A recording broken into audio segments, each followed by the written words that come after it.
So this is how we make a button. So first we're going to take the back with the arrow facing up on this machine. It has to set right. The arrow has to face up.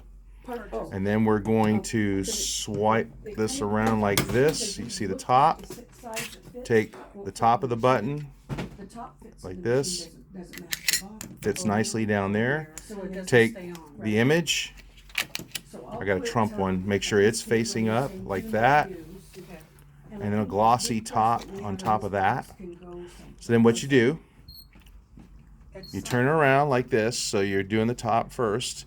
You take the handle, press it backwards like that, flip it around, and then go backwards again. And voila! Got a button. Woohoo!